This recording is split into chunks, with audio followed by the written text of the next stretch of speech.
A blinking green light on your water heater can indicate several different things, and understanding what it means is crucial for proper maintenance and safety.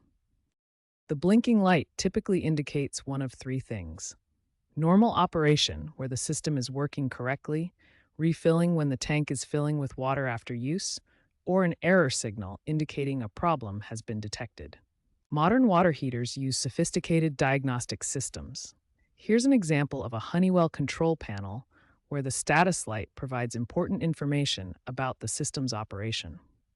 Newer water heater models use specific error codes to communicate problems.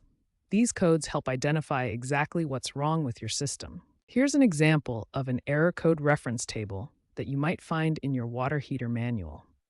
These tables provide detailed information about each error code and suggested actions. The most important step when you see a blinking light is to check your water heater's manual first. Different manufacturers use different light patterns and error codes, so your manual is the definitive guide for your specific model. Professional service charts like this one provide comprehensive troubleshooting steps. When you encounter an error code, note the specific code or blinking pattern, as this information will be crucial for diagnosis and repair. Understanding your water heater's blinking light system is the first step in maintaining your system properly.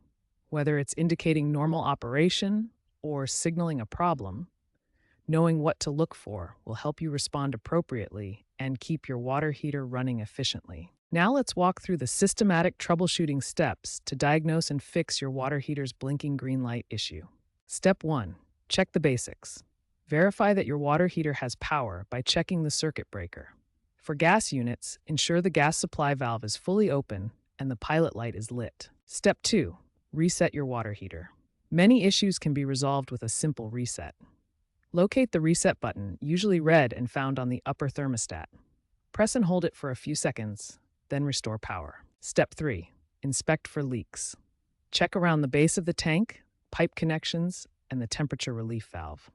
Even small leaks can trigger error codes and should be addressed immediately. Step 4. Consult your manual for specific error codes. Different manufacturers use different codes. For example, Whirlpool electric water heaters use E01 for an empty tank, E02 for high temperature, and E03 for sensor failure. Step 5. Know when to call a professional. If basic troubleshooting doesn't resolve the issue, or if you're dealing with gas connections, electrical components, or persistent leaks, contact a qualified plumber or HVC technician. Finally, prevent future issues with regular maintenance. Flush your tank annually, test the temperature relief valve, check for leaks monthly, and have professional inspections every few years. Prevention is always better than repair.